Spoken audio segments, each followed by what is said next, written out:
샬롬, 우리 주 예수님의 이름으로 교우 여러분에게 문안드립니다. 오늘 저희 교회 말씀의 제목은 믿음 외입니다. 창세기 12장 1절에서 9절, 시편 33편 1절에서 12절, 로마서 4장 13절에서 25절, 마태복음 9장 9절에서 13절, 18절에서 26절에 있는 말씀입니다. 믿음의 조상 아브라함 이야기를 우리가 많이 합니다. 그렇다면 어째서 우리는 아브라함의 믿음에 대한 이야기를 많이 나누게 될까요? 이스라엘 민족의 시조라는 타이틀도 중요하겠지만 아마도 사도 바울 선생님의 증언이 한몫했으리라 생각하게 되는데요. 그러므로 상속자가 되는 그것이 은혜에 속하기 위하여 믿음으로 되나니 이는 그 약속을 그 모든 후손에게 굳게 하려 하심이라. 율법에 속한 자에게 뿐만 아니라 아브라함의 믿음에 속한 자에게도 그러하니 아브라함은 우리 모든 사람의 조상이라. 율법을 지킴으로 하나님의 백성이 된다고 생각했던 당시의 유대인들에게 믿음으로 얻는 구원을 설명하면서 아브라함의 이야기를 사도 바울 선생님이 언급한 것입니다. 아브라함이 율법을 지킴으로, 즉 할례를 받음으로 의인이 된 것이 아니라 무할례 시에 믿음으로써 의롭다 칭함을 얻었다는 것이죠. 이것이 우리들에게 모범이 되었고 이것으로 믿음의 조상이 되었다고 설명하는 것입니다. 그런데 이 믿음에 대해서 오늘 우리들은 여전히 혼동을 겪는 부분이 있는 것 같습니다. 과연 우리는 왜 믿어야 하는가? 또 어째서 믿는가? 그 믿는 이유가 무엇인가 하는 이야기겠죠. 너무 뻔한 이야기인데 우리들을 혼동시키는 그런 예들이 우리의 신앙생활 가운데 있다고 하는 것입니다. 저는 오늘 성서일과의 말씀을 묵상하면서 이러한 이야기를 여러분과 나누고 싶었습니다. 우리가 지난해 웨슬리의 설교문을 리마인드하면서 성경적 구원의 길과 믿음으로 얻는 구원, 이 두 편의 설교를 통해 믿음에 대해서 말씀을 나누었습니다. 그런데 오늘 설교 말씀이 또다시 믿음에 대한 것인데요. 그럼에도 여러분과 나누고 싶은 내용이 제 눈에 들어왔기 때문입니다. 여러분, 오늘 마태복음의 본문을 보게 되면 예수님께서 세리마태를 제자로 부르는 이야기도 나오지만 12년 동안 혈루증을 앓던 여인과 한 관리의 죽은 딸의 이야기를 보게 됩니다. 이 말씀 중에 여러분은 12년 동안 혈루증을 앓던 여인과 한 관리의 죽은 딸의 이야기를 믿음과 관련해서 어떻게 이해하고 계실까요? 믿음이 있으면 주님이 고쳐주신다. 이렇게 믿고 계시지는 않으십니까? 그래서 믿음을 가져야 한다. 이렇게 각오를 새롭게 하지는 않으십니까? 그런데 죄송하지만 믿음에 관한 이러한 태도는 생각해 볼 점이 있는 것 같습니다. 여러분, 오늘 이 이야기는 마태복음, 마가복음, 누가복음에 기록되어 있습니다. 그런데 복음서의 내용들을 우리가 각기 살펴보게 되면 어딘가 좀 다른 구석이 있는데요. 그 내용이 어떻게 다를까요? 먼저 한 관리의 딸의 이야기에 대해서 마태복음은 이렇게 말합니다. 내 딸이 방금 죽었사오나 오셔서 그 몸에 손을 얹어 주소서. 그러면 살아나겠나이다. 마가복음은 내 어린 딸이 죽게 되었사오니 오셔서 그 위에 손을 얹으사 그로 구원을 받아 살게 하소서. 누가복음은 예수의 발 아래 엎드려 자기 집에 오시기를 간구하니 이는 자기에게 12살 된 외딸이 있어 죽어가미러라. 마태복음은 죽었다고 하고 마가복음과 누가복음은 죽어간다고 말합니다. 마가복음과 누가복음은 딸의 건강이 아주 위급하다고 말하고 있습니다. 그러나 이제 세 복음서 모두 예수님이 그 집에 당도했을 때는 그 그 아이가 죽었다고 말하죠. 그러나 사람들의 이러한 말과는 다르게 예수님은 그 아이가 잔다 그렇게 말씀하십니다. 그러자 사람들이 비웃었습니다. 그리고 또 이 부분에서 조금 다른 상황 표현이 마가복음에 있는 걸 우리가 보게 되는데요. 아이의 집으로 예수님께서 가는 길에 그 집에서 사람들이 와서 아이가 죽었다는 소식을 전하고 있는 것입니다. 그때에 예수님이 이런 말씀을 하십니다. 예수께서 그 하는 말을 곁에서 들으시고 회당장에 이르시되 두려워하지 말고 믿기만 하라. 자신의 딸이 결국 죽었다는 소식을 접한 야이로에게 예수님은 두려워하지 말고 믿기만 하라는 것입니다. 그리고 예수님은 사람들을 물리시고 자신의 수제자들만 대동하시고 소녀를 살리십니다. 그런데 마태복음은 이러한 기록이 없습니다. 그리고 마지막으로 다른 점이 마태복음은 이 소문이 온 땅에 퍼졌다고 하고 마가복음과 누가복음은 아무도 알지 못하게 하라고 경계하셨다는 것이죠. 이처럼 우리는 이 이야기를 다룬 복음서들에서 차이가 나는 부분들이 꽤 있다는 것을 알게 되는데요. 이 소식을 다루고 있는 분량도 마태복음은 아주 간략한 반면에 마가복음과 누가복음은 꽤 상세하게 진술하고 있습니다. 이렇게 차이가 있는데요. 이런 차이 속에서 우리가 얻을 수 있는 교훈은 무엇일까요? 여러분, 이제 관리의 딸, 마가복음과 누가복음은 회당장 야이로의 딸이라고 합니다. 이 소녀가 살아난 것이 여러분 야이로의 믿음 때문일까요? 그동안 우리는 회당장 야이로의 믿음 때문이었다고 들어온 것 같습니다. 그래서 우리도 믿음을 가져야 한다고 생각했습니다. 겨자씨 한 알만한 믿음만 가지고 있어도 이 산을 명하여 여기서 저기로 옮겨지리라 하면 옮겨질 것이요 또 너희가 못할 것이 없으리라 라고 배워왔기 때문입니다. 물론 성경에 있는 말씀이기 때문에 우리가 반박할 수 없습니다. 그러나 본질적으로 야이로의 딸이 살아난 것은 주님이 행하셨기 때문입니다. 그런데 많은 분들이 주님의 뜻을 돌이키려고 주님의 역사를 일으키기 위해서 기도하는 것을 보게 되는 것이죠. 자녀의 간절한 기도에 아버지께서 왜 아니 응답하시겠냐는 것입니다. 그럼에도 분명한 것은 그 행하심은 여전히 주님께 달려 있다는 것이죠.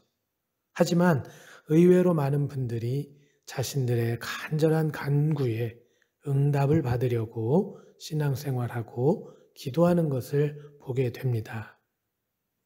이쯤 되면 제가 여러분의 기도에 대해서 비판하고 있는 것처럼 보여 제 이야기가 무척 황당한 분들도 계시리라 생각됩니다.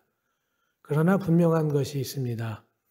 우리가 예수님에 대한 믿음을 갖는 것은 우리가 예수님을 믿음으로 구원을 얻는 것이지 믿음으로써 우리의 육적인 기도에 응답을 받으려는 것이 아니라는 점입니다.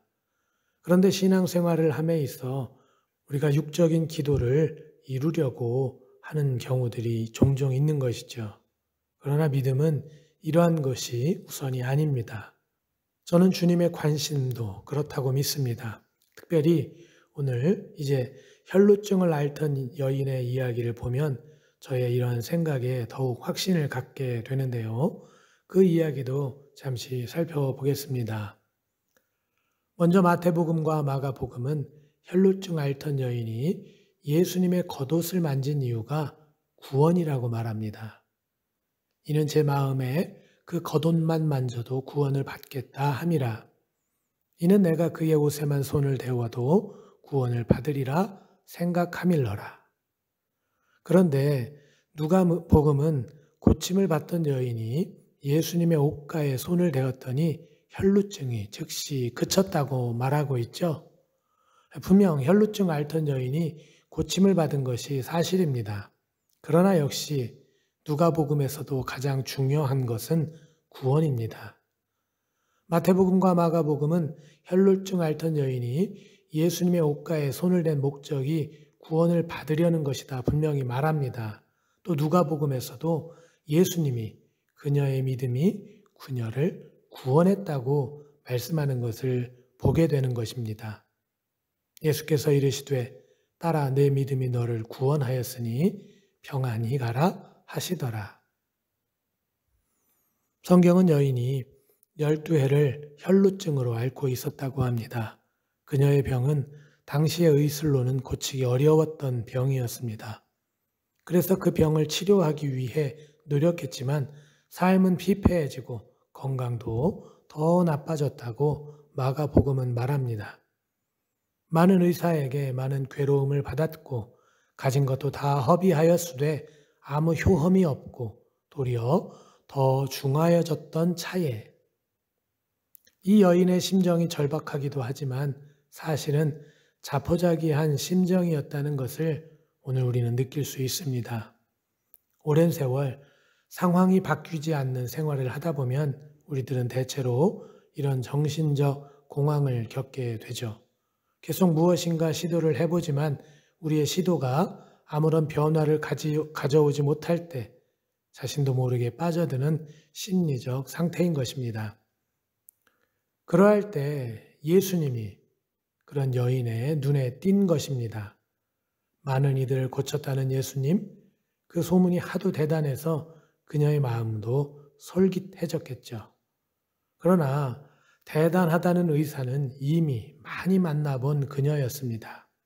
오늘도 혹시나 하는 마음이 역시나가 되지는 않을까 혈루증 앓던 여인은 두려웠을지도 모릅니다. 이러한 마음과 상황이 누가복음에 나타납니다. 이에 12해를 혈루증으로 앓는 중에 아무에게도 고침을 받지 못하던 여자가 예수의 뒤로 와서 그의 옷가에 손을 대니 혈루증이 즉시 그쳤더라. 정말 소심하지 않습니까? 우리들이 생각하는 간절함과 또 이런 병이 고침받을 때 요청되는 담대하고 강한 믿음의 사람과는 거리가 먼 것을 우리는 알 수 있습니다. 그리고 이 여인의 행동을 어느 한 사람 눈치채지 못했습니다. 그런데 여러분 어땠습니까? 병이 나았습니다. 그렇다면 여러분 이 여인의 병이 왜 나았습니까? 말씀을 보면 결코 여인의 믿음이 대단해서가 아닌 것 같습니다. 그러나 분명한 것은 주님이 행하셨다는 것입니다. 예수님도 그 여인이 자신의 옷을 만졌을 때 능력이 나간 것을 아셨다. 그렇게 말씀하고 있기 때문입니다.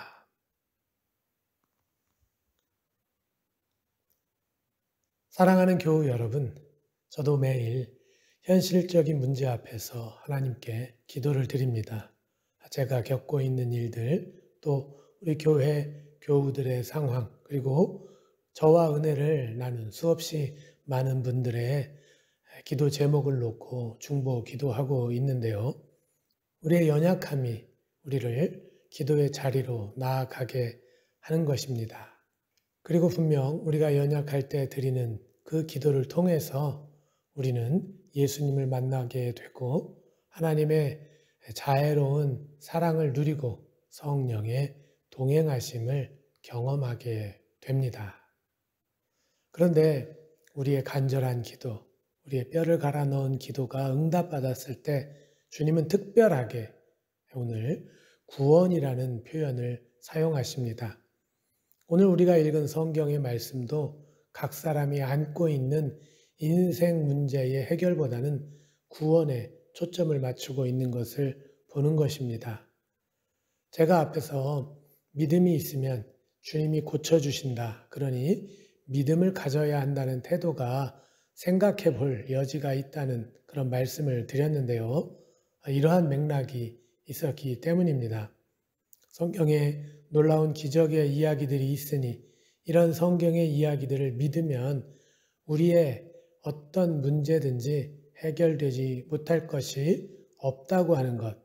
그래서 성경 말씀에 대한 의심이 없는 강한 믿음이 필요하고 우리가 순결한 믿음을 갖게 되었을 때 주님이 역사하신다는 신앙생활의 태도는 주님의 일하심을 항상 우리에게 맞춰지게 하는 것 같습니다. 주님과 동행하며 주님의 인도하심을 기대하고 소망하기보다는 우리의 뜻과 의지를 중요하게 만드는 것이죠. 주님의 뜻을 왜곡하면서도 그래서 그러한 사실을 우리가 미처 깨닫지 못하게 되는 어떤 중요한 요인이 되는 것 같습니다.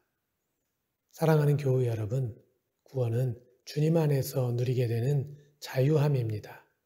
죄의 속박을 벗고 하나님의 나라를 누리게 하는 것이죠. 그래서 주님 앞에 벌거벗은 자로 서게 만드는 것입니다.